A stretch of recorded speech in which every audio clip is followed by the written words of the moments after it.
네, 안녕하세요. 하이닥이 간다 아나운서 조아라입니다. 오늘은 신장 이식의 그 마지막 시간입니다. 고대 안암병원의 정철훈 교수님 모셨습니다. 안녕하세요. 안녕하세요. 네, 이번 시간 계속해서 이야기 나눠보도록 하겠는데요. 네, 저희가 신장 이식 후에 건강한 삶을 영위하려면 먹는 것부터 잘해야겠죠. 어떤 식으로 식이요법을 해야 될까요? 저희가 이제 신장 이식 후에 보통 2, 3주 있으면 퇴원하게 되거든요. 그때 이제 저희가 교육을 따로 시킵니다. 무슨 교육을 하냐면은 약사 선생님들이 약이 굉장히 많거든요. 면역억제제 포함해서. 그래서 약을 어떻게 먹을지, 그 다음에 장기식 코디네이터 선생님이 생활을 어떻게 할지, 그 다음에 영양사 선생님 오셔가지고 어떻게 먹을지를 교육을 해요. 네. 근데 이제 우리가 이제 투석을 할 때 이제 말기 신부전이 있을 때에 그 식이요법만큼 아주 이렇게 스트릭트하지는 않습니다. 그래서 하지만은 이제 이 면역 억제제가요 상호작용이 있는 음식들이 많이 있어요. 예를 들어서 석류나 네. 자몽이나 블루베리나 그런 이제 면역 억제제랑 상호작용이 있는 음식들을 금하게 하죠. 예전에 어떤 어머니가 이제 딸이 이식을 받았는데 석류 보통 여자한테 좋다 그러잖아요. 그래서 석류 즙을 짜서 줬죠. 빨리 건강해지라고. 건강해지라고 거부 반응 왔어요.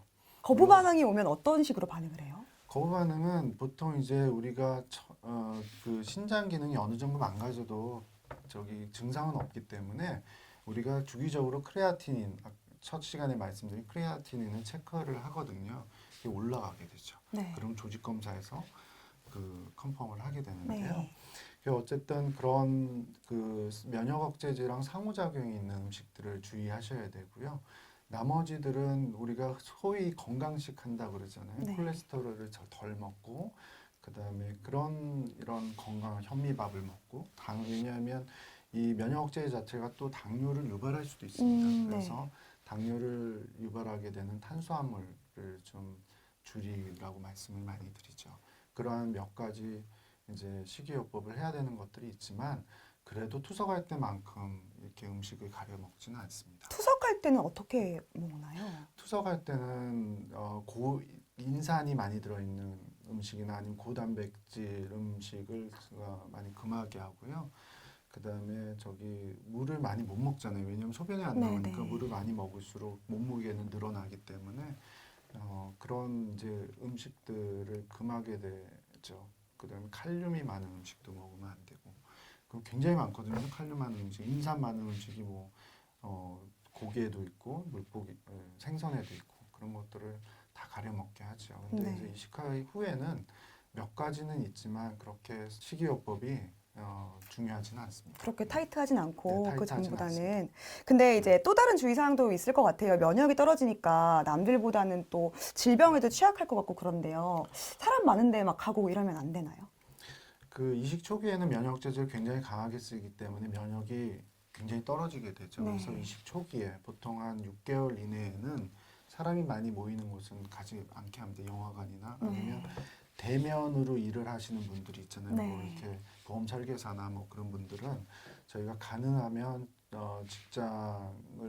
직장에 나가지 말고 근무하게 하고 있고요. 그런 이제 위생적인 면을 근데 요즘 뭐 코로나 때문에 다들 마스크 쓰고 있잖아요. 그러니까 그렇지 않을 때도 이런 이식 환자들은 마스크를 꼭 쓰게 하고 손 세정제를 집안 곳곳에 둬서 위생을 철저히 관리하게 하고요. 반려동물들을 키우는 것도 한 1년 정도는 금지하게 합니다. 그래서 면역이 굉장히 떨어져 있을 때는 더 엄격하게 위생 관리를 하도록 하고 한 6개월에서 1년 이제 지나면 그때부터는 조금 더 이제 편안해지는 과정을 거치죠. 네, 이렇게 사실 두 번째 삶일 수도 있잖아요. 그래서 조금 더 관리를 타이트하게 해서 건강한 삶을 계속해서 유지를 하는 게 가장 중요한 것 같습니다. 그리고 또 장기 기증의 문화에 대해서도 한번 말씀을 해주셨으면 좋겠어요. 저번에 그 선진국의 사례를 좀 들어주셨잖아요. 다시 한번 선진국 그 장기 기증에 대한 선진국의 사례, 그리고 우리나라 비교해서 어떤지, 그리고 기증 문화가 어떻게 돼야 된다고 개인적으로 생각을 하시나요? 그 선진국인 경우 우리가 이제 장기 기증을 가장 많이 하는 나라는 스페인인데 스페인인 경우에는 이제 장기 기증을 동의를 하게 되면 그 사람이 불의의 사고로 내사에 빠졌을 때 그 의무적으로 가족의 의견과 상관없이 기증을 하게 돼 있습니다. 우리나라 같은 경우에는 보통 여러분 운전면허 따실 때 보면 장기 기증 하시겠냐고 내사에 빠지면 체크하는 난이 있고요. 또 자발적으로 장기 기증에 동의해 주시는 분들이 많습니다. 네. 생각보다 많으세요. 저희가 이제 장기 이식 센터가 병원에 있는데 장기 기증을 어떻게 하면 되냐고 문의하러 오시는 부분들이 꽤 있으세요. 네. 근데 하지만 이제 그분들이 정말 어떤 상황에서 내사로 가는 경우에는 그분들의 의사도 물론 중요하겠지만 우리나라는 가족들의 의사를 묻습니다. 왜냐하면 제 선순위 보호자의 동의를 받게 돼 있습니다. 법적으로 이 장기를 기증을 하려면. 그래서 예를 들어서 이제 가장이 남편이 돌아가게 되면 부인이 선순위가 되겠죠, 보호자. 그럼 부인의 동의가 있어야 되지만 우리나라는 굉장히 가족 공동체 끈끈하지 않습니까?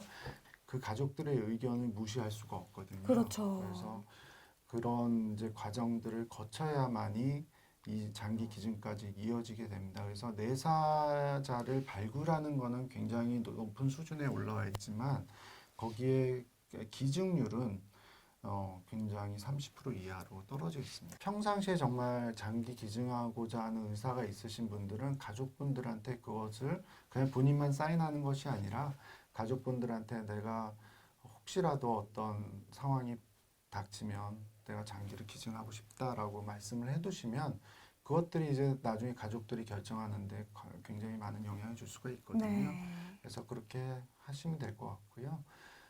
아무래도 이 동양의 문화 이렇게 매장을 하는 문화지 않습니까? 물론 요즘은 화장을 많이 하시지만 그런 문화에서는 또 이렇게 부모가 주신 신체에 손을 대는 거를 이제 우리나라에서는 굉장히 터부시하고 또 안 좋게 보기 때문에 네. 그런 문화에서 이런 것들을 극복해 나가지는 굉장히 어렵지만 제가 이제 마지막 오늘 시간인데 이제 보시는 시청자분들께 부탁드리고 싶은 거는 이 장기는 어차피 어디로 가져갈 수 있는 것이 아니고 사후에 다 우리 흙으로 변하는 것인데 그거를 이제 주게 되면 6명에서 9명까지 많은 사람들의 생명을 구할 수 있다라는 것을 아시고 네. 좀 적극적으로 장기 기증에 동참해 주셨으면 좋겠습니다. 이 만약에 장기 기증을 하고 싶다 이런 의사를 밝히고 싶으면 어떻게 해야 되나요? 전화해야 되나요? 여러분 운전면허증에 이제 체크할 수 있는 난이 있고요. 또 장기 기증 본부가 있습니다. 거기에 전화를 하시면 그런 카드를 나눠주거든요. 이 사람 그래서 지갑에 이렇게 꽂고 다닐 수 있게 네. 해줍니다. 그래서 솔직히 우리가 어떤 상황이 발생할지 모르잖아요. 교통사고가 날 수도 있고 정말 뇌출혈이 생길 수 있고 어느 상황이 발생했을 때 내가 스스로 의사를 표현하지 못할 때 그런 어떤 것들이 좀 가족들이 기증을 동의하는 데 도움이 될 수 있겠죠. 그리고 내가 또 수혜자가 될 수 있는 거잖아요. 네. 네, 오늘 정말 또 가치 있는 말씀 해주셨고요. 또 오늘 신장 이식에 대해서만 말씀해 주신 게 아니라 우리 이식에 대한 장기 기증에 대한 또 가치관까지 그리고 6명에서 9명까지 나의 몸으로 또 새로운 생명을 또 줄 수 있다는 아름다운 이야기까지 해주셨습니다. 고대 안암병원의 정철훈 교수님 오늘 귀한 말씀 감사합니다. 고맙습니다.